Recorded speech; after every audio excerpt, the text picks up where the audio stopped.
if we had star travel, if we developed star travel in 10 years, and so we could build 100 interstellar ships, what would be the first thing we would do? We would go visit life planets in other solar systems. That's right. To see what was there. Yeah. Well, they've been doing this a long time. So, interactions going back forever. More intense interactions as we approach sentience, as we develop toward the Homo sapiens sapiens. And as we develop civilization, even more intense interactions. And then as we approach the particular time we're in, possibly open contact, which is another milestone. Right? You know, in other words, being out in the open 50 million years ago on this planet is one thing. Being out in the open as ETs in this time, where we have a global civilization with full communications and high technology, is another. Because once we have open contact, probably what comes next is an alliance. They could not bring the dinosaurs into an alliance with extraterrestrial civilizations. Yeah. I'm afraid it wouldn't work. Us, we can. And so what really we're on the threshold is we're going to be allowed into the, quote, party. We're going to be allowed to the table. That's a really big deal. And it took 4 billion years to get to that point. And those civilizations have experienced that or have seen other planets experience it. So they know how difficult and how long-term that is. That's the other thing people forget. They don't think about. Because again, we've had scientists telling us there's no other life planets out there until recently. Now, there's billions of life planets. Just turn this off. They've already been through this before. Yeah. They have seen this milestone happen before. And who knows how many planets. So this is not, I mean, it varies. There's going to be slight differences. And one key difference is this. We didn't have to develop nuclear weapons. We could have had a society or a world civilization as of, say, 1930s, that for whatever reason, because of the historical past, was not inclined toward nation wars, right? Or this warfare. Mass destruction. And as a result, we might have discovered atomic knowledge, but not built the weapons. Like we did with like energy, like what Stanton Friedman was talking about, like using it for a positive purpose. Right? Again, we could have cracked the atom and built no bombs. We could have simply built nuclear energy. We could have done a lot of things. We could have not had a World War II. It wasn't a foregone conclusion by any means. All right? And so had they come here at roughly the same time, and we weren't using those weapons, we might have had contact already, right? In other words, the interaction and this, what I call coming out event, would have been very, very different. But in our case, we had built these bombs. And so that created a kind of special circumstance. And so this transition has had to incorporate that in it. And so when they escalate the activity in 47, we're on the threshold of building thousands of nuclear weapons. And so instead of having, say, disclosure or contact in 1958 or 62, we're 68 years in, because we are still working our way out of that mess. But they have been through this before, different circumstances, but it always ends up in the same place. Open contact, engagement. You know, the movie Star Wars and the X-Men and Star Trek was based on indigenous knowledge of our relationship with the greater force, the power. So you come to the planet Earth 60 million years ago, you got your dinosaurs, you got a bunch of jungle, it's all very interesting, there's a lot of life, you take it, the genetics, you work with it. But once we develop sentience, we are in a different place. And so while I think they have been visiting, they might come every 1,000 years, maybe every 20,000 years, a million years ago. Once sentient turns up, their interest escalates, it increases dramatically. And so, not surprisingly, you start to see, as we approach the modern era, the amount of involvement getting more and more intense. Especially as that sentient life, as you were pointing out, starts to create all kinds of different technology and replicate it. And developing atomic weapons and so forth, threatening our own environment, this is a factor. Yeah. But the fundamental issue is in us as sentient beings. Now, cetaceans are sentient, but they don't have technology. They don't develop technology. So they're probably interested in them, but not anywhere very often. yeah. So this is a special time. All right. And hello, everybody. Welcome back to Truth Warrior. I am so happy to be here with you today. And I'm so stoked about this show because we have the great Stephen Bassett joining us. He's an old friend. He goes way back. I had the honor of doing a tour across Canada with Steve back in, 2015, I believe. We did a disclosure tour with the likes of Richard Dolan, Paul Hellyer, former Defense Minister of Canada. We had Stanton Friedman involved before he sadly passed away. We had Grant Cameron and other great UFO researchers who were trying to get this information out to the public. And for those that may be sleeping under a rock these days, Steve Bassett, he's a political activist, a disclosure advocate, and the executive director of Paradigm Research Group, which was founded back in 1996 with the goal of ending the government-imposed embargo on the truth behind the extraterrestrial related phenomena. He's spoken to audiences around the world about the implications of disclosure, which is the formal confirmation by heads of state of an extraterrestrial presence engaging the human race. He's done many lectures around the world. He's produced thousands of radio and television interviews. He's been active in the Twitter spaces lately, and he's a man in high demand these days with the recent revelations of an intelligence whistleblower that we're going to be getting into. We got some hearings going on that he's been informing me about. I really love this subject, and I always love talking to Steve. So, Steve, thanks for taking time to join me back here on Truth Warrior. Welcome, brother.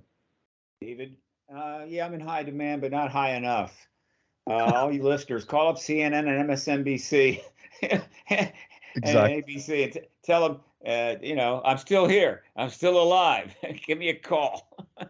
Absolutely. Well, they need you to get on there, and I hope you get some bigger shows, even if you got on to like Redacted, or we got to get you on some other ones as well.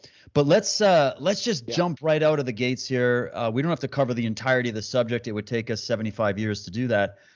We just want to jump into latest events and what you've been covering and your perspective on all of this. We've had this whistleblower, David Grush, I can never pronounce his name, and this has been going around, and we've got basically a few different takes on it. You got one side of the fence, which is very suspicious about the timing of this, just in relation to, other events that are going on, that people feel this might be some kind of psyop to distract us from all these other things, which you never know. But then there's the other side, which would be, no, this is legitimate. We have information coming out to the public on numerous issues, and this is one of the biggest issues you could possibly imagine. And here we've got it. And so, Steve, what was your reaction when this first came out? Did you get any inside info that told you this was coming before it happened? Or where are you at with this current whistleblower right now? Point number one, no, I didn't know it was coming. It hit Monday morning after the CIA contacted the desert, which was a fantastic weekend, just amazing. Turnout was not what it was in previous times because we're coming out of the pandemic and so forth. Well, next year, I think they're going to have 3,000 to 4,000 people. And woke up that morning, and I was getting all these texts and so forth. And then I went downstairs, and everything was on fire. As it was, there were some intensives, they call them, presentations scheduled for that Monday. These are after conference presentations, 3 hours long. One of them was Danny Sheehan, and one of them was Richard Dolan.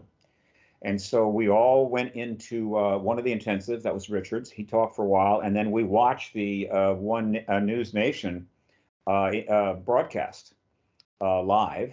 And then Richard talked about it. Then we went into Danny's presentation and talked about it for another 3 hours. So the timing was, I guess, remarkable in a way. It made for an absolutely amazing weekend. Point number two, David Grush is legitimate, period. Okay. I do have some contacts. I do have some information about background. He's legitimate. Okay. Look, I understand how people are suspicious of the government. They have a right to be. The government has been dysfunctional. There have been a lot of abuses of power. But at some point, you use your common sense. Right? And so Grush is legitimate.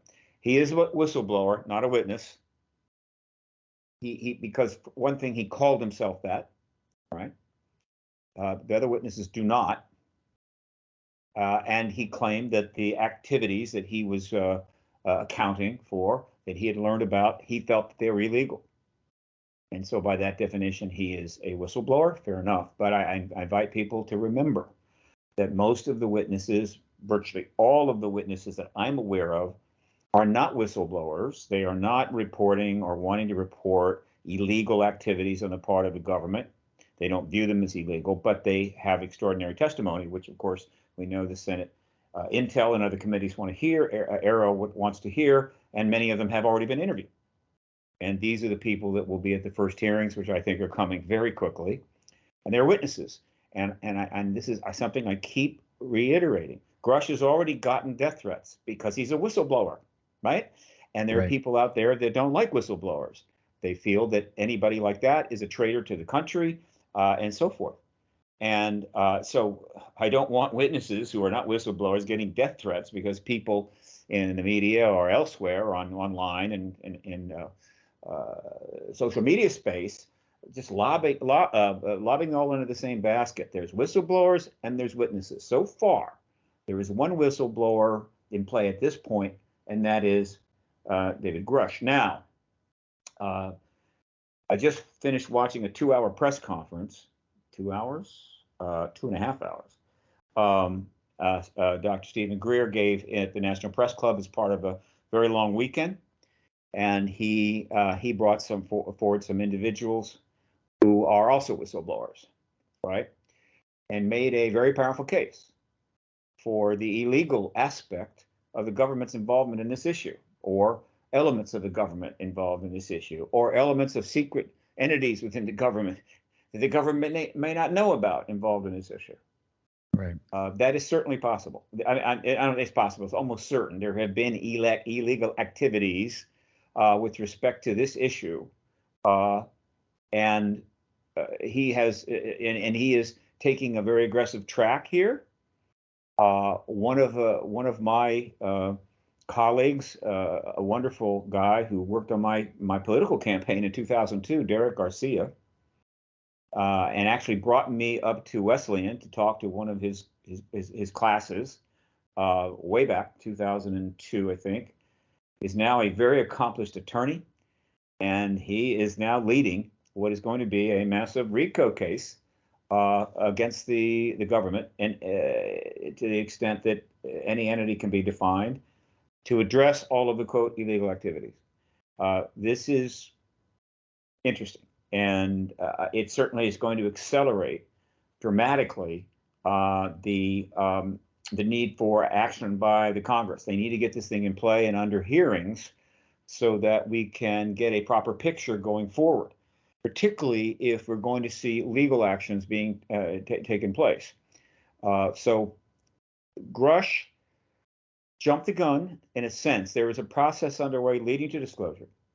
It's been going forward quite nicely, and I've been quite pleased with it, but slow, a little too slow, but not surprising given pandemics, war in Europe, all kinds of political upset and chaos and indictments and everything else. It has been a very difficult time for an issue of this magnitude to get the attention it deserves, but it still moved forward, and I was pleased with the pace. Mr. Grush was not. He had come forward almost 2 years ago with his initial complaint regarding the fact that he had spoken about his thing, which is a big thing. We're talking about, again, crashed ET vehicles and bodies, all right? Right. And a government program to re-engineer them. And so he got harassed. He was getting trouble. He went to the IG department, IG Inspector General, the DOD, and complained. And after that, there was efforts on him to talk. He talked to the Senate Intel Committee, might have talked to the Senate Intel Committee before he went to the DOD, I don't know. But this has been going on in the background for some time. And I think he probably was hanging in there, watching the developments with respect to the legislation, with Arrow emerging and so forth, and waiting for perhaps his opportunity to testify in front of an actual hearing. But he lost patience. And according to Ralph Blumenthal, who was just interviewed 2 days ago, became a little more concerned about his personal safety. And so, with the help of Ralph Blumenthal and Leslie Kean, they started making maneuvers to get his story out. They went to a number of entities, most prominently New York Times, Washington Post. And Ralph Blumenthal, I think, made it clear that the Post, it's not that the Post and the Times don't see this as a major story. Believe me, they do. But they were on a time, they were being asked to do this story fast, to get it out. And a story of this magnitude, and this was true for the Pentagon Papers case, it was true for the Watergate case. You just don't throw something together if you're the New York Times and come out.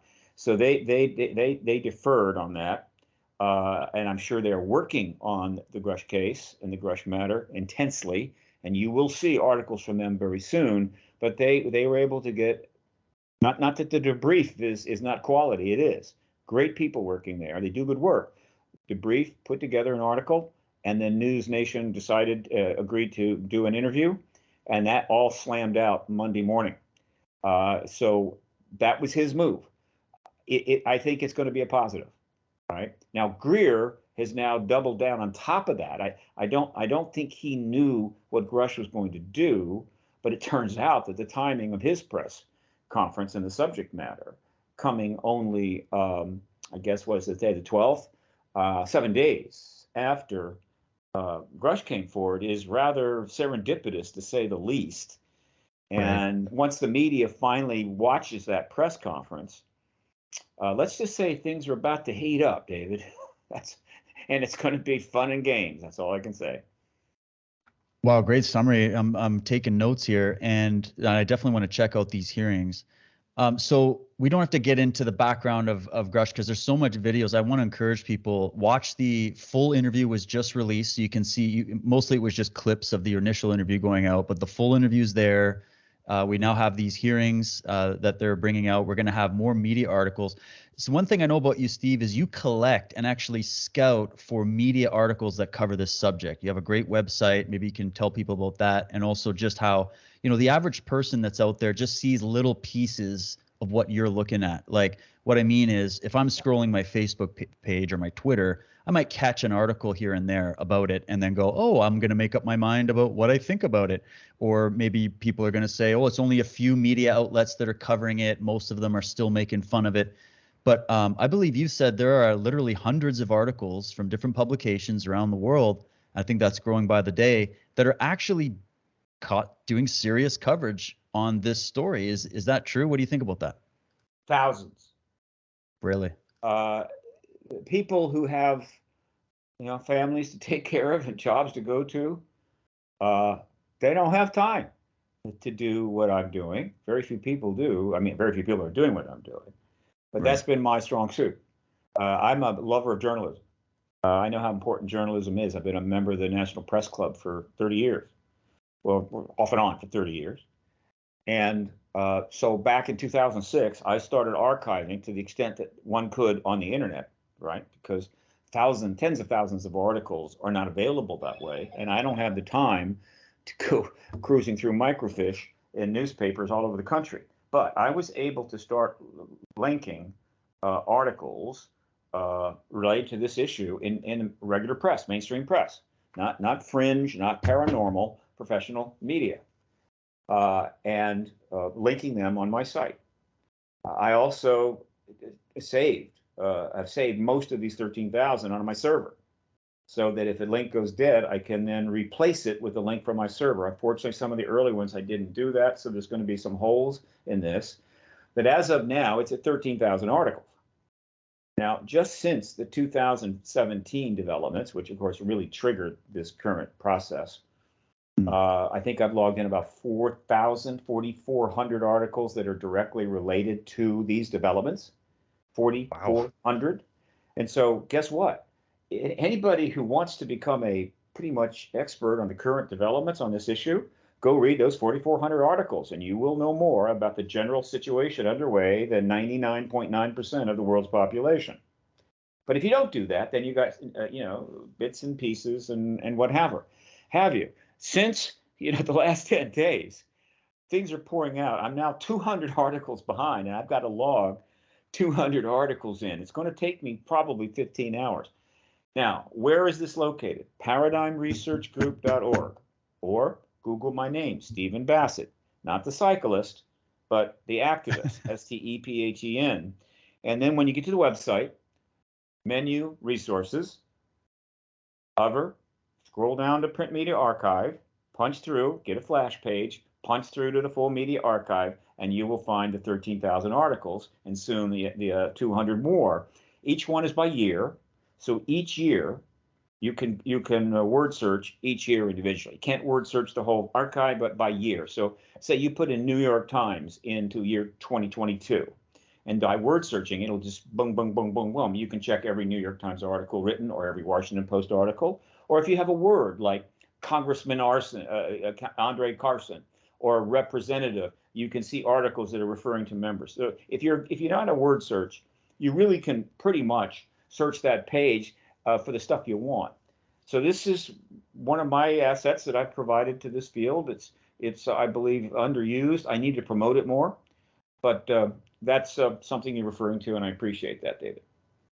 Absolutely. Well, you've definitely put the work in, and we love you for it and appreciate it. And I hope people go and check it out. I'll link that stuff in the description of this for everybody on iTunes and everywhere else. And I'll be also putting it up on Twitter. And guys, please go also find Steve Bassett on Twitter. You can just type his name in. I'm following him. I just tagged him in a recent tweet. So if you go to me, you'll see it all there. But go check it out.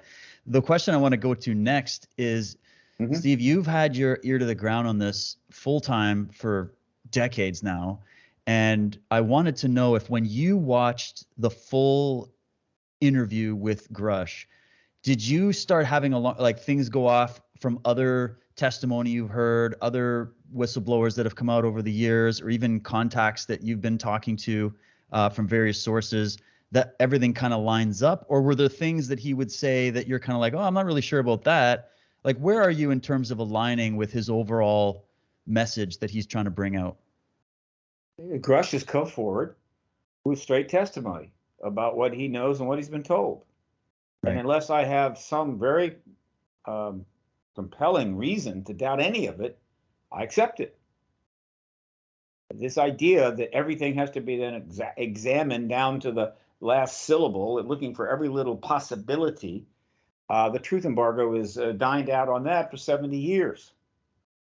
When people are trying to, we have been so misled by lies and lies and lies from the government that when people that are trying to tell us the truth come forward, we treat them with the same suspicion that we treat the overall government. This is a mistake. Witnesses need to be heard, and they need to be addressed in a way that, look, this is what you've said, this is important, and we believe you until we have a reason not to. Not, okay, we're going to run you through the ringer, we're going to work you over, we're going to do this, we're going to do that, and we're going to see if we can find anything wrong with you, blah, blah, blah. In other words, we're going to do an FBI background investigation and so forth and so forth. Please. All right. We have a huge body of evidence going back to 1947. We have a massive amount of information, and the people in this field are pretty much able to know when something is legitimate or not legitimate. So as far as I'm concerned, I'm fine with, I believe everything the man has said. Now, it's more likely that with respect to any of the witnesses, it's not anything they said is not true, but they may very well be limited in the total amount of what they can say. In other words, he may or may not be breaking an NDA. I'm thinking possibly he is, but maybe not. All right. But in many cases, some of these witnesses, they're telling you what they want you to know, but they can't say everything. So they may have to hold some things back. So I have no problem. Look, here is Grush made a personal move that he felt he had to make. He was not prepared to wait to be interviewed by Arrow, though I think he approached Arrow and maybe has been interviewed, but he wasn't prepared to wait any longer for the hearings to be called, which I think are coming almost right away, but it's still taking too long. They should have called these hearings earlier this year. So he comes forward. Now, you have to look at it in the larger picture. We know that Arrow has been interviewing witnesses now for a while because they told us. Several have indicated we've been interviewed by Arrow. The most important ones are the nuclear weapons tampering witnesses, headed up by Captain Robert Salas, who's been trying to get in front of a hearing in Congress for 20 some years. Looks like he's finally going to get there. Sadly, some of the best witnesses that were in his group have died. They didn't live long enough for this, but there are a number of witnesses to the shutting down of our nuclear weapons. They will be primary, first and foremost, in front of the hearing committee. We know some of the pilots have been talked to. The number of witnesses that have already been interviewed already, which may or may not include Rush, is a substantial number, more than enough for a very significant hearing. And so Rush is going to be hopefully one of those. And to be fair, not fair, but to be accurate, what he's testifying to is every bit as significant as the shutting down of nuclear weapons, and maybe more. But apparently he's not alone. So there's several other individuals who have the same testimony as Grush, but have elected not to come forward for personal reasons, but he has agreed to speak for them. Now, when it comes to the hearings, however, right, it's very likely that at that point, some of these other individuals will say, okay, if you're going to have hearings and we're going to be put under oath, and thus we're going to have, how would you say, the protection of the necessary protections that are going to be needed, if needed, then they will come forward. So you might have 3 or 4 versions of Grush testifying along with the pilots and the officers that were witness to the nuclear weapons turnoffs. All I can say is that 1 week of such testimony and the truth embargo is done. It's over. It cannot possibly survive this. The world will be on fire. The media will be on fire. Of course, these hearings will be televised publicly. And what we'll hear that will set the world on fire will only be what can be said publicly, because there will be testimony in secure forms to those committee members, because they're still national security classified. It's over. So that's how close we are. We're just about a week to 2 weeks of hearings with the witnesses that I am aware are going to testify to a situation where the president will have the opportunity, not so much forced to, but it really comes to that, but the president will have the opportunity to address the issue and confirm the extraterrestrial and non-human intelligence in a way that will be appropriate, that will not be political, and will be done transparently, meaning the president's not just going to come forward and say, I have a secret I want to tell you, but rather, wow, I saw this with you. So the hearing process was critical to setting up the White House to be able to do a responsible, nonpartisan announcement of this, which is what we want. The other nations won't have to go through all that rigmarole, because we will have done it for them. So after our president has confirmed the ET presence, other heads of state can simply come forward and say, yep, that's true. Yeah, we've got some good stuff we want to tell you, but haven't been. But the United States is finally led on this, and we respect the United States' importance as an economic and military power. Now that they've come forward, we come forward. And so that'll be very rapid. You'll see one nation after another. So fundamentally, what I'm trying to say is that Grush is simply one of many witnesses ready to testify, and he is someone that simply went on his own after repeated efforts to get a response and get to an opportunity to testify, simply weren't moving along fast enough, and because he had been exposed for a while, and there were plenty of people inside that knew that he had that testimony, and that testimony is serious stuff. Because you see, Salas is going to testify to something that happened 50 years ago, but more than once, significant, right. No question. Grush is testifying that something is ongoing now. We have those dead bodies now. We are working on reverse engineering technology and have succeeded in many cases now. And so he is much more of a problem for, how would you say, the USAP programs than Bob Salas is. And so, not surprisingly, apparently he has had some serious problems. And so that's why he is delayed. And that's basically the context to think of it. Expect more people to come forward soon. Expect more members of Congress to speak to the issue. Expect more committee chairs to start saying, oh, we want a hearing, as this thing rushes forward, I believe that because of Grush and the fact that he has stepped out in that way, and that his testimony is so extraordinary, and it's getting very rapid attention, and that the Times and the Post are clearly working on stories of their own, that he has advanced the pace.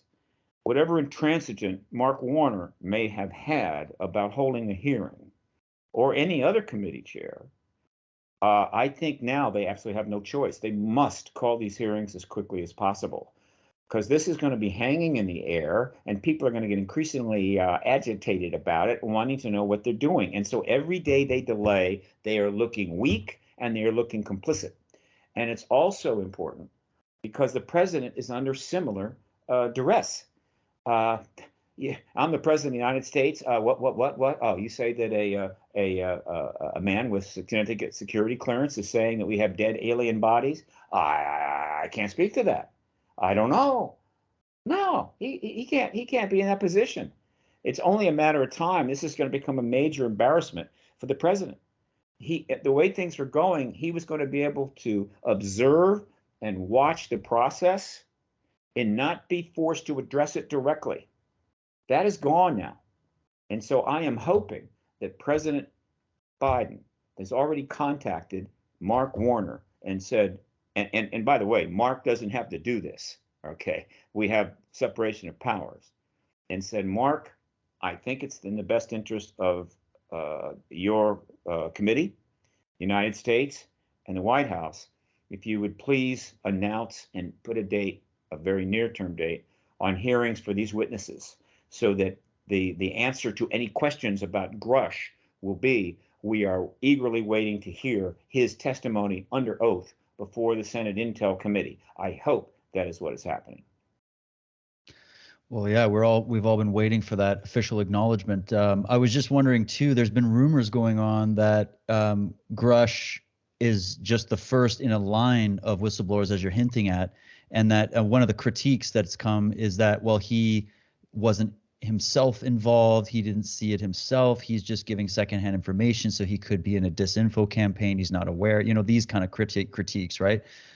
First of all, what would you say to that? And are you aware of the idea that there's going to be some of the actual guys from within these programs that did touch these craft, that were a part of these recovery operations, that they are going to be on deck next to bring out their info? Yeah, there are witnesses directly involved in the program that did touch or were physically involved, and I believe they're lining up. So you can expect that as well. Again, well, look, let me also make another point. Sure. And this is where Mark Warner, Kirsten Gillibrand, and Marco Rubio were possibly in line for Presidential Medals of Freedom, maybe even a Nobel Peace Prize. Not that there aren't others, believe me, but you know how it is. They were the chief architects of the three legislations that started in 2020, and the last one being the 2023 last year, NDAA, National Defense Appropriation Act. That language is what set up ARROW. But in the last bill, which was sponsored by Warner, the first one was sponsored by, in the language pretty much directed by Rubio. The second was sponsored and directed pretty much by Gillibrand. And then the third was Mark Warner. In that bill, he did something which was very significant. Anybody that cares about this issue needs to read every word of the language in the 2023 NDAA, National Defense Authorization Act, and see just how significant it is. But in there, he did something very, very important. They put in a paragraph stating, and I could read it to you, but maybe I will, I don't know. But essentially saying that witnesses, there's no whistleblower is not mentioned. Witnesses who are or choose to come forward as part of the internal analysis of all of this by ARROW or by the committees and talk appropriately with the staff who have the right clearances and whatever. Any such witnesses that do that and are in any way harangued or threatened or in any way forced with demands, inappropriate demands from people in their offices, their boss, whatever, that's illegal. That's not allowed. In other words, you're covered. Right. We've got your back. Okay, fine. That's very significant language. But Warner went further in a strategic maneuver. Okay. Now, I like to say this is a chess game being played right now, three-dimensional, between four players. It's one of those four-player games. You can actually buy one of these where you have a chessboard, big chessboard, and four people play at the same time. I can't imagine what it's like. The point is that one of the players is the Congress, one is the White House, one is the Department of Defense, and the other player is the public journalism, two combined. And they're making various moves, and it's pretty wild and crazy. He made a move, brilliant move, pawn to queen 7, I guess you could say. He added a second paragraph in which he said, should you be harmed in any way, threatened or so forth, by somebody within government because you have legitimately come forward with witness testimony as part of the interest of the committees in Congress and or Arrow, you can sue that person in court, which, you don't see that in legislation involving government entities. They go out of their way to make sure you can't sue people in government. Exactly, yeah. And you can sue the government itself. When I read that, I said, whoa, Mark, you wild and crazy guy. And okay, fine. Now, I knew there was no chance in hell that was going to make it into the bill, the final bill for signature by the president. And it didn't. It was pulled out.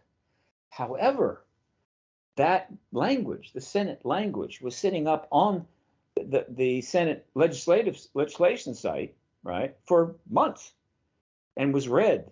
And so people throughout all of government, military services, one way or another, learned of that or saw it. We can sue the government, and then the language is taken out. He made his point. The point that he made very powerfully was to send a message throughout all of our government, whatever level of secrecy, because just because you're in a USAP doesn't mean you can't go online and read legislation, right? They don't have you locked up in a box down under the ground. He sent a message throughout the entire government, all levels of secrecy. We are serious about people being able to come forward. We're going to get this matter resolved. And so what that did, and that started appearing last year, early last year, I think spring of 2022, he unleashed a minor tidal wave of witness activity. How many people came forward because of that language, we don't know.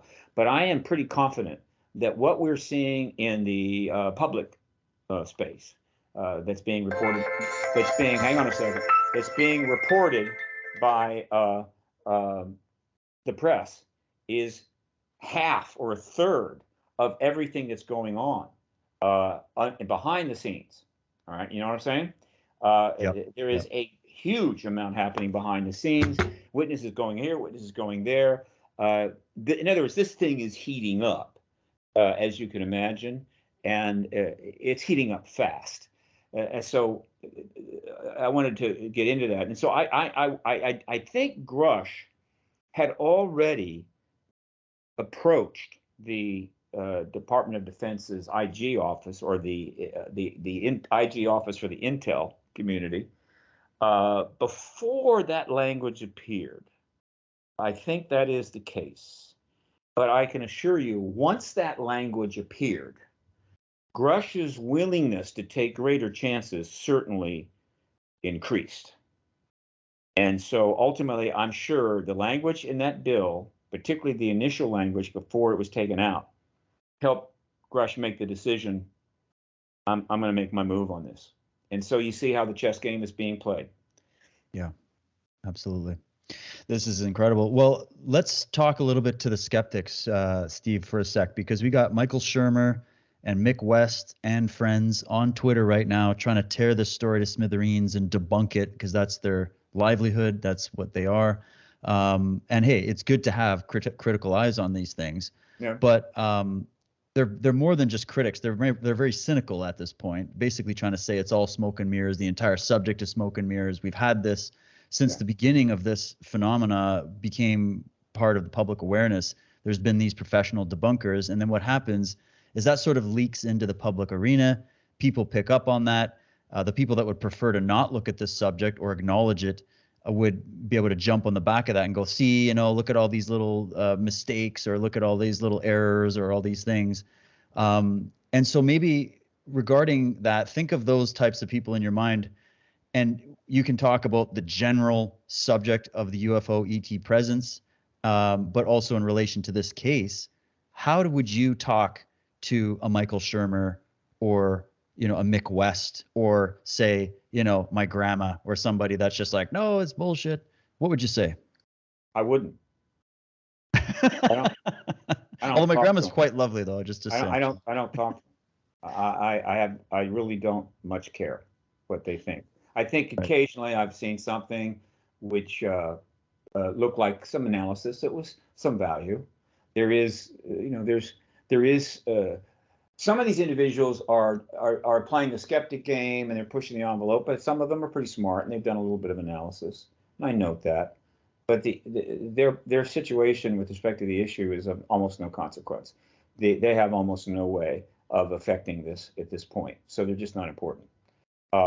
There was a time back when, of course, the truth embargo was really hot and heavy and running nicely, where people like Phil Klass were able to significantly impact the ability of journalists and others to get a proper perspective. He was probably the most famous debunker of his time. I have absolutely no respect for the man. I know enough about him to know that he was a liability to this country. Back then, but now most the stigma's almost gone. There are no real Phil Classes out there, but there's some people that are playing the game. And if somebody comes up with no, at this point, there's just no time for it. I think in the post-disclosure world, once we get disclosure, the fundamental truth.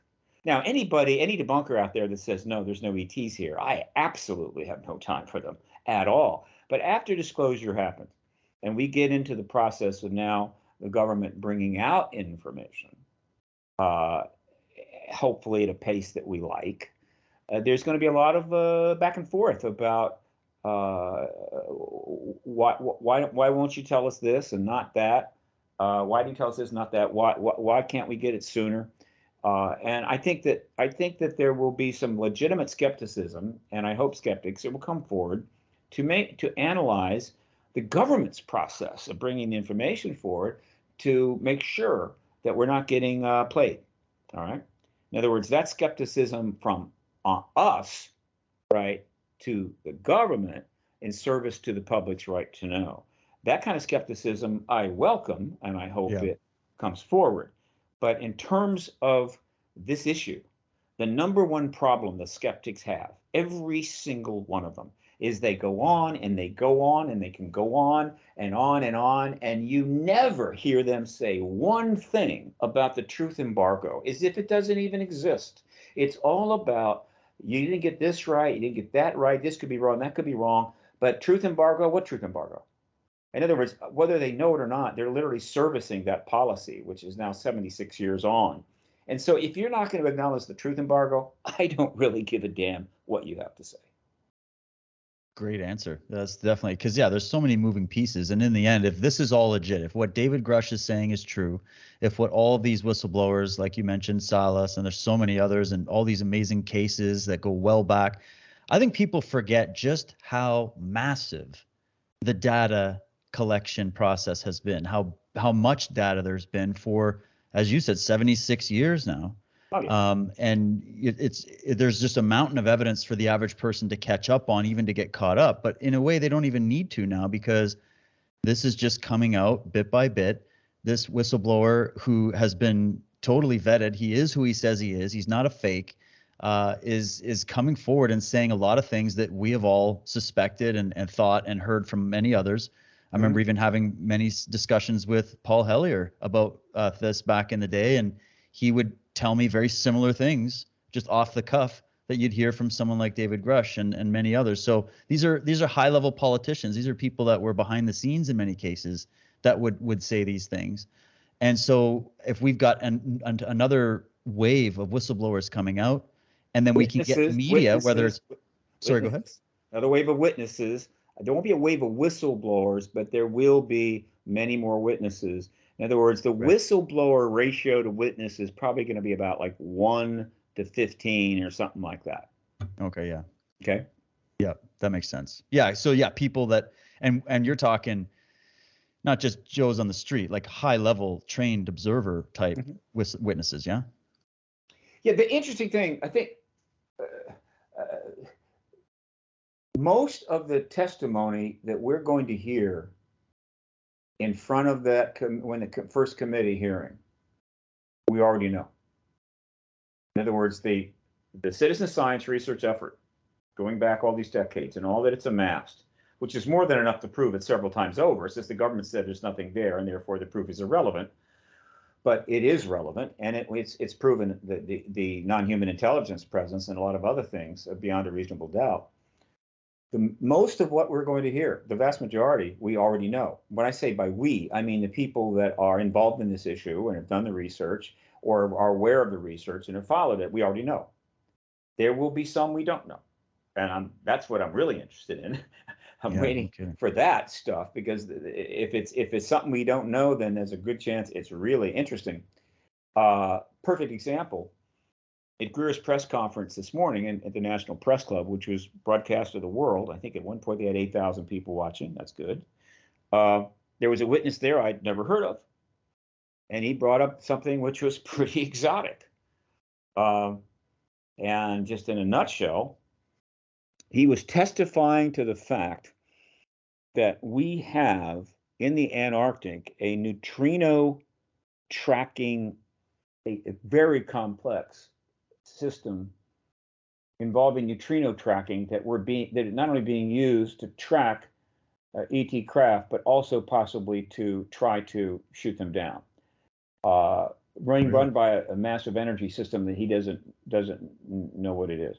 That's a very poor summary, but let me just say that is new. Okay, if that is actually down there in the Arctic, that is new, and that's the kind of exotic new information that may come forward. And he stood up and he talked about this to the world, and I don't know enough to assess it. And so until I have strong reason otherwise, I will assume that this person is telling the truth. And if he is, this is some really extraordinary testimony. I think there'll be some more of that. But understand, just getting testimony of what we already know is going to change the world and end the truth embargo. And that's probably ideal. I mean, what we know is more than enough to get it done, and is within certain boundaries. We need, in other words, what am I trying to say? We need to get disclosure out of the way, right? Once the confirmation of the ET presence is worldwide and accepted, which will happen very fast, then the emergence of some of these maybe even more extraordinary testimonies and/or information will be a little less disruptive. You know, things like abductions and contacts and those kind of things. Yeah, technology. Well, true. I mean, but we know about that too. But yeah, I mean, there are, just getting the confirmation out of the way will then make it a little easier and less disruptive to start moving forward with perhaps even more challenging information.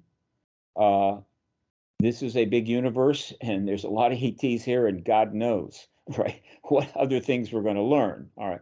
Okay. But having that stuff kind of leaking out into the general space without confirmation before the ET presence is confirmed is just creating confusion and paranoia, and giving the skeptics something to feast on.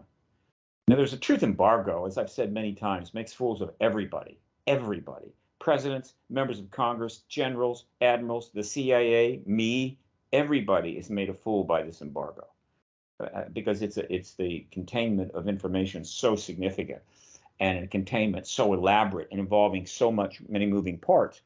Everybody's a chump here. Well, I don't want to be a chump, right? I don't want to see my Air Force generals embarrassed or members of Congress made fools of. It's not helping, right?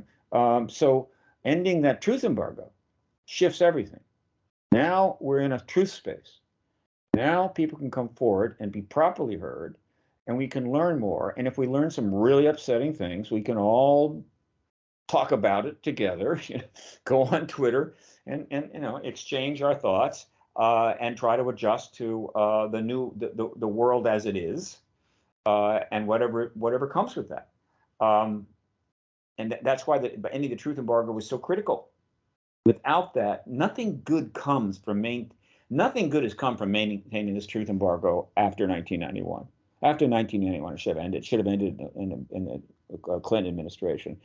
Since then, it's been nothing but bad. Right. It doesn't have any benefit for our national security. It's just eating away at trust in government and contributing toward the decay of the social contract, and we know where that's taking us. Yeah, exactly.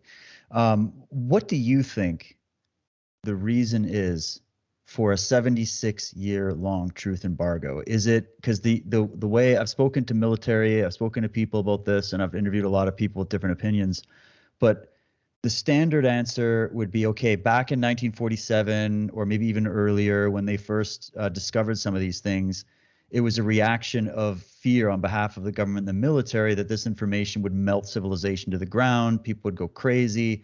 You had the Orson Welles thing, so there's sort of that answer. But is there any other reason why after 1991? Like, what's the reason that they would have kept this kind of a secret for so long? And why would the media be so complicit when you'd think journalism was all about getting, the best news story out there? This would make the career of any journalist walking, and it's held up for this long, I tried for years to do a documentary on the truth embargo. I've taken 2 shots at it, both failed. Who knows? Might get lucky. The short answer is this. All that stuff about melting down civilization and all that is all propaganda, is all nonsense. The fundamental reason was that after World War II, our government was well aware of where things were going next. The nature of things when it comes to war is that invariably a major war just sets the stage for the next war. That happened with World War I, and there were several wars prior to that kind of set the stage. And World War I definitely set the stage for World War II, and they were already aware by the time Roswell took place that the stage for World War III was being set. And so they are now looking at the next war coming. It's going to be nuclear. Not millions, but billions may die. And suddenly, though they may have had an event prior to this, right? They may have had an event 1 or 2 prior to this. It's not going to shock me. But if there were a couple of events like Roswell prior to this, they were absolutely contained, completely shielded from public awareness, and probably very limitedly known, very limitedly known within the government itself. But Roswell was different because they put a press release out, God bless them. And so cat's out of the bag. So at that point, when the cat really got out of the bag for the first time, they were staring down a developing World War III, and knew there was going to be a nuclear arms race of one kind or another. And these were smart people, and so they calculated that this was not the best time to tell people that, guess what? You're not alone in the universe. There's ETs flying around. They got technology beyond ours, etc. And of course they had limited information. So what are they going to do? Say, yeah, there's actually ETs here. They crashed in Roswell, but we haven't the slightest idea who they are, where they came from, what they want. No. And so they almost certainly appropriately said, we're going to embargo this until such time as we have a better understanding, and we'll make a decision. about it. Totally reasonable. I don't blame President Truman from ordering Ramey to hold that second press conference. It wasn't nice, certainly for Jesse Marcel Sr. Didn't help his life any bit, though his career went on just fine. But again, a lot of decisions are made like that are problematic for people. It's national security. I don't think he did anything wrong. I think he did the right thing, probably. But then what happened is their almost worst fears were realized. We didn't get into a conflict right away with the Soviet Union. Say a limited nuclear war in the early 50s where we had about 10 and they had 10 and a couple of them were launched, and I don't know if they had missiles with, I don't know, I forget when they first had missiles with nuclear weapons on top. I'm sure it was not that long. Might have had a limited nuclear exchange over the situation in Berlin, whatever, and get it over with and then cut a deal and say, enough of this.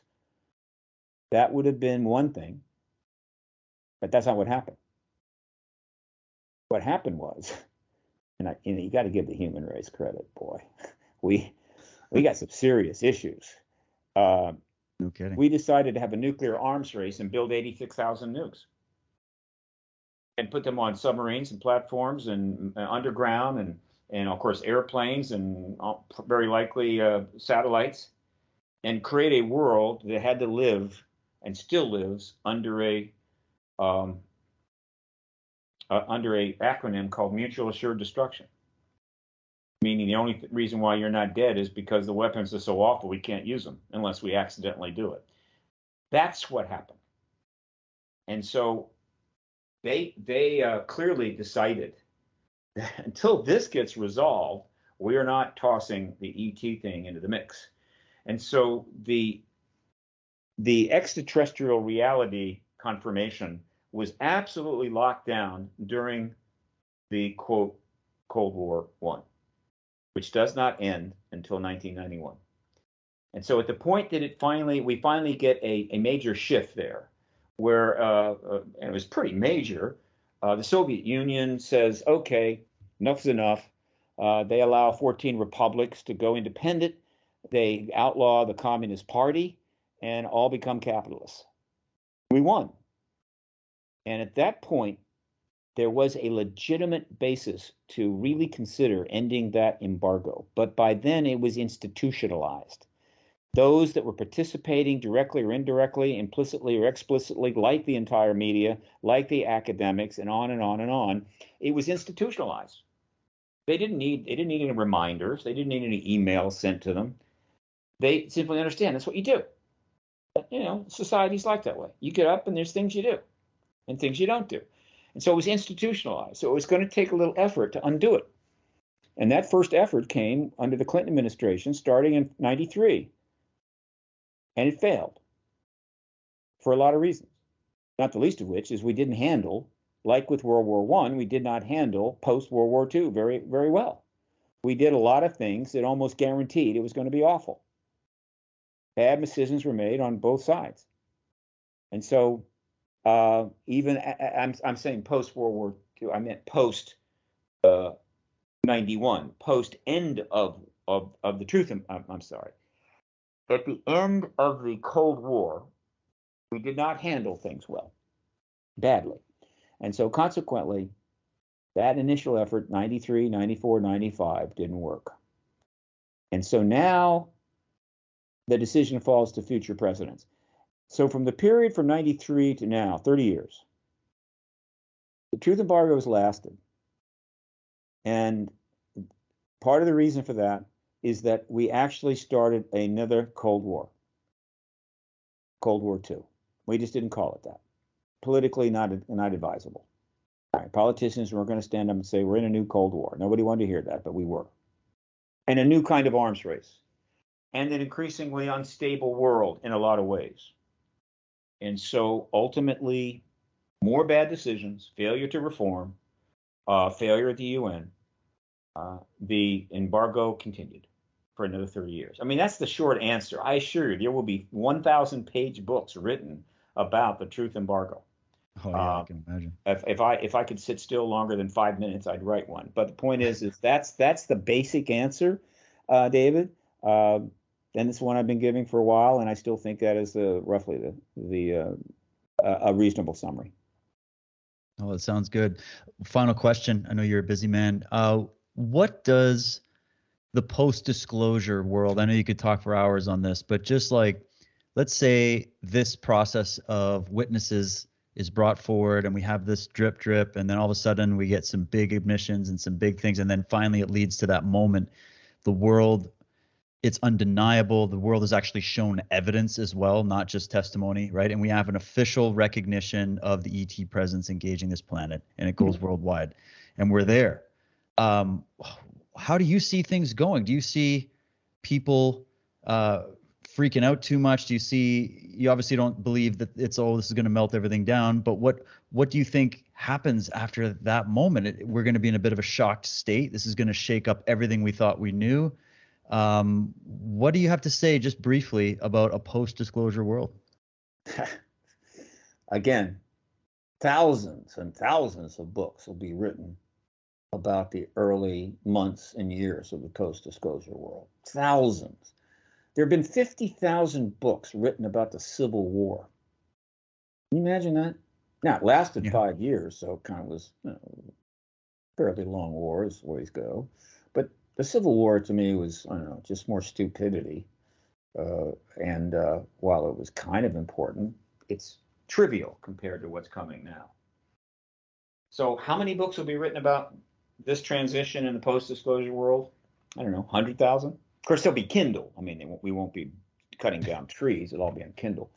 Right. So let me summarize the first 50,000 books. And here's the metaphor I like. I used it many times. Think of our reality as a perfectly calm pond stretching out before us. It's a beautiful, calm night. No wind, no ripples, nothing. Just still water. You rarely see that, but I have seen it a few times in my life. Okay, very peaceful. You're sitting there watching all this in a nice lawn chair, maybe have a cocktail next to you, taking it easy.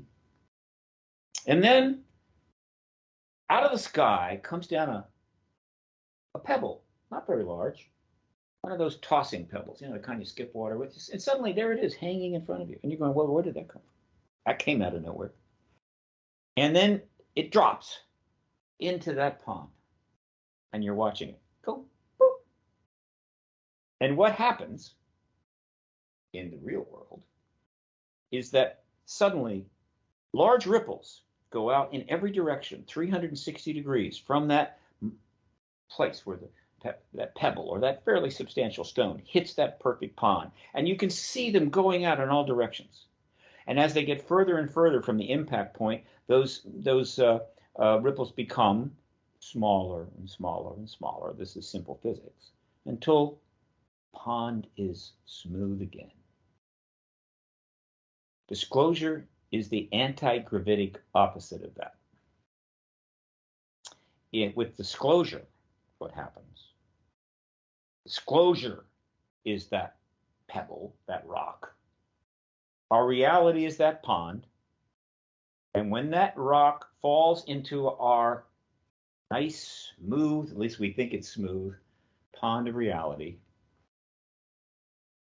against the laws of physics, ripples immediately start going out from it in all degrees. But they're not large, they're small.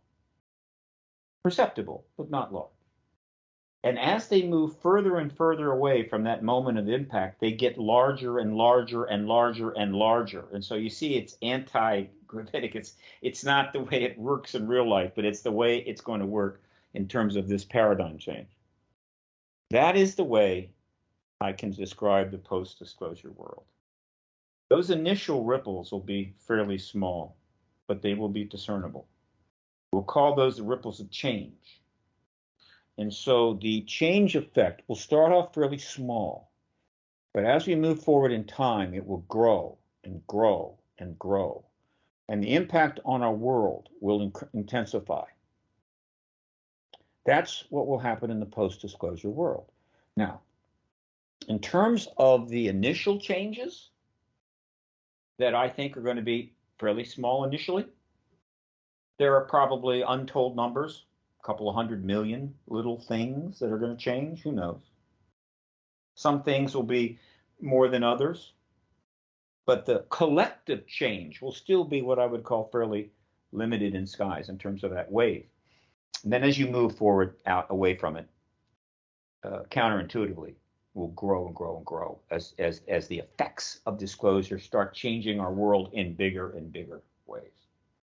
That is the best way I can describe it. Now, the second thing that I like to say about disclosure, and this is more a wish than a prediction, but I think it's got a possibility. I think it's got a fair chance, as they say. What do they call it? What's the word? There's a phrase for that. It's something chance. It's got a snowball's chance in hell. No, it's not a snowball's chance. It's a phrase that actually implies that there's a reasonable chance. Right. Look, and I believe the extraterrestrials are involved here. I think that they know this. I think this is part of their agenda. But disclosure, because of its importance, its significance, its total globality, it affects everything. There's nothing on this planet it won't affect. Not a human being on this planet it won't impact. Disclosure is so massive, a paradigm shift, that it opens some doors that are presently locked tight. It's that big. Archimedes had this great phrase. If you want me to move the moon, just give me a lever long enough. Right? Well, this is a pretty long lever, and so I think we have what we may see. And again, this is going to depend on who steps up to the plate and how people react, but mostly what leaders emerge. We may have what will be easily the greatest age of reform in human history, making the Renaissance look trivial. And any other thing like the Renaissance. All the major cultures, Asia and Africa, they had their moments, right, where things sort of spurted forward. No, this will surpass all of that. The greatest age of reform in human history, in which, finally, because of the shock to the system, all the people out there and institutions that actually have the fixes for most of the problems we're facing will actually be allowed to fix it instead of tackled, on the way to getting there, or assassinated, or put in jail, or whatever the hell, right? Every problem we have now in this world is fixable, and we know how to do it. We just won't do it, or can't do it, but we know how to do it. And the principal blockage there is worldview. The collective worldview, which includes all classes, academics, scientists, journalists, politicians, leaders, whatever. The collective worldview is such that we can't do it. We fix the odd thing here and there, but we're not really fixing the major problems. And there is a growing sense of hopelessness amongst people worldwide, which is being measured, and we're well aware of it. People are just giving up, right? They're sitting there, got a drink in one hand, got some fentanyl sitting on the table a few feet away, watching their 200th episode of The Walking Dead.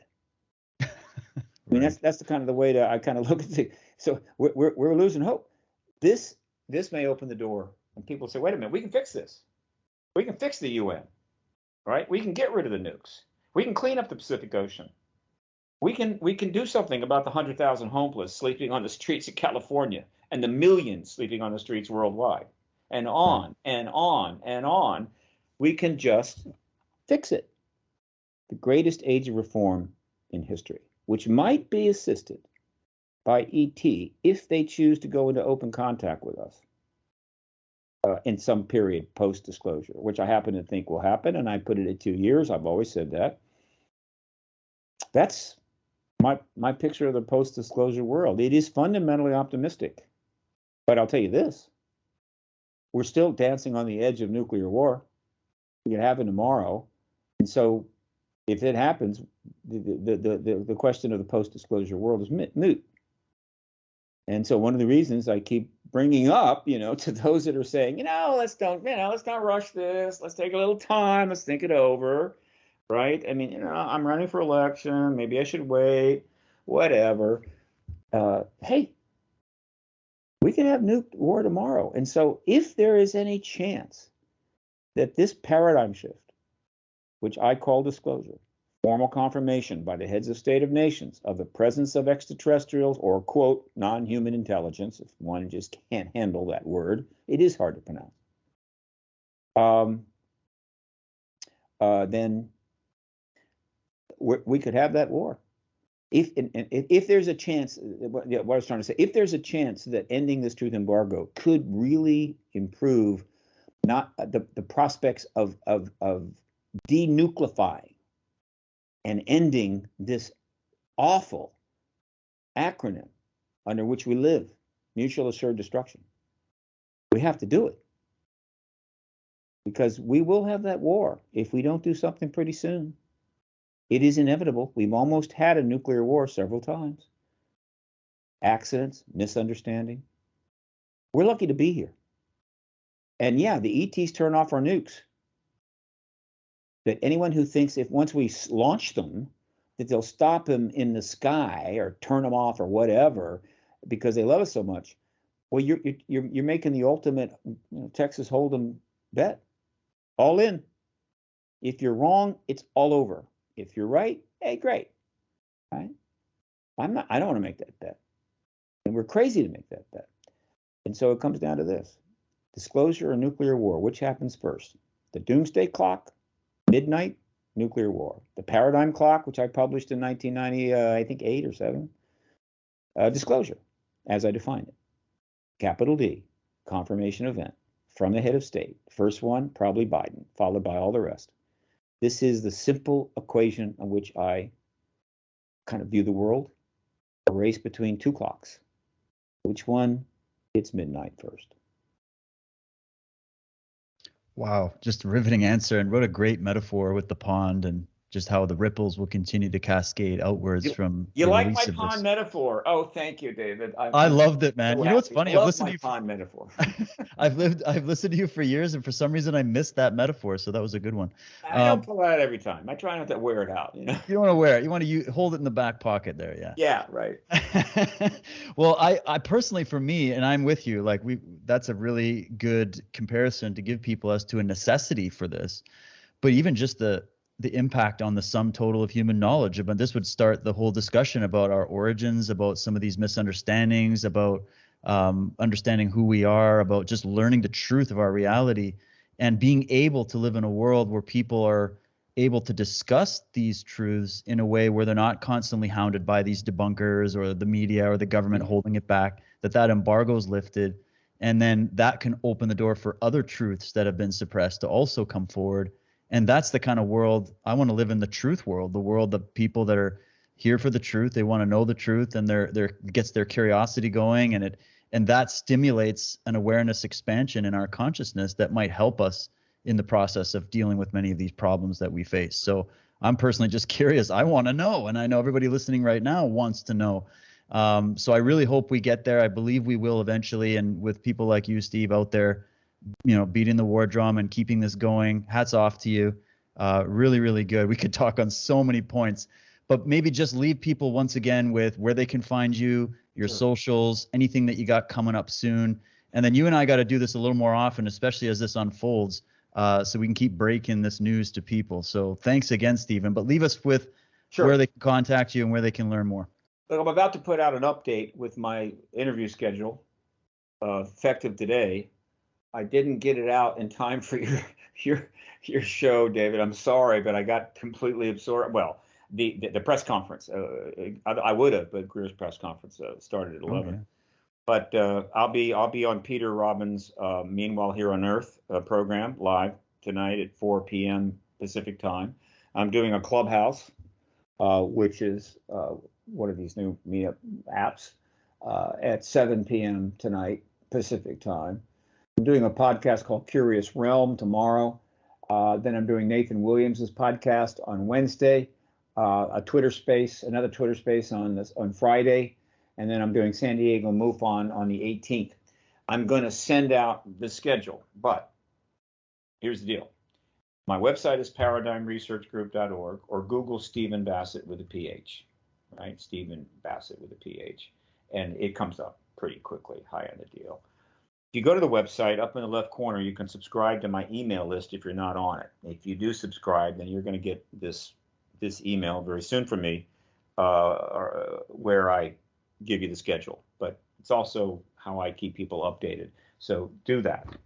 I welcome all Twitter followers. I want all the Twitter followers I can get.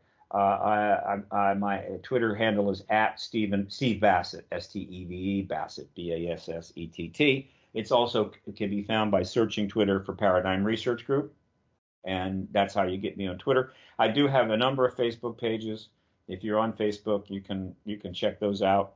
Paradigm Research Group, Stephen Bassett. Feel free to follow or whatever. I think I've got some friend spots, but not many. And I'm also on LinkedIn.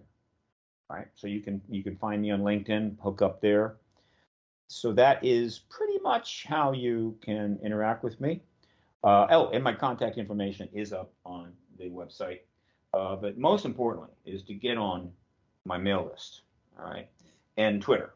Right, Twitter is becoming increasingly important in terms of moving this information around because it's fast. It's incredibly fast. So @Steve Bassett, please share my and retweet my tweets when you get them. The only reason I'm on Twitter is not to share cat videos, though I do like cat videos. It is to get this information out, and the nature of Twitter with sharing and retweets creates what amounts to an exponential communications dynamic, right? And that's how you get trends going. We need to start developing lots of trends. And by the way, on Twitter, it worked out that probably the main thread on Twitter right now is UFO Twitter for this issue. That's the name. I would have preferred UAP Twitter, but I get it. So UFO Twitter is where hundreds and hundreds of people that are posting on this constantly can be identified, because on Twitter you can search on things, and when you search on a handle like that, you're getting all the tweets that are using that handle or that @ thus you can just literally just pour through stuff. So for those that are not familiar with this, there you go. Those that are familiar, yeah, I'm just trying to be helpful. I get it. And so that's the basis for the communication. I am going to be speaking at a very important conference in November called Stairway to the Stars. It is huge. Many of my colleagues are going to be there. It's November 10 to 12.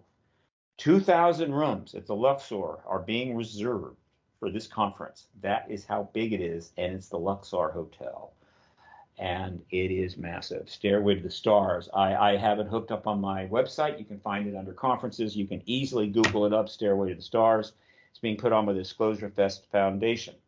And then just a month later, December 1 to 3, I will be going down to Mexico City to speak at the World Ufology Conference, which this year they've done 5 of them. It's a growing organization, international, and this one could be massive. I can't even imagine how big the World Ufology Conference will be in Mexico City, December 1 to 3. So check that out. I have it on my website as well, and of course you can Google it up. And that's pretty much it for right now, David. Well done, man, and thank you for doing this for so long. I hope this sees you vindicated. I know it will, and your work has not fallen on deaf ears, and your contribution will be remembered. And let's keep pushing this ball forward, get the truth out, and I appreciate this time you spent with me, man. Let's do it again sometime soon. Yes, indeed. Until next time. Awesome. Thanks, Stephen. Thanks, everybody. We'll catch you again soon. Cheers, everybody.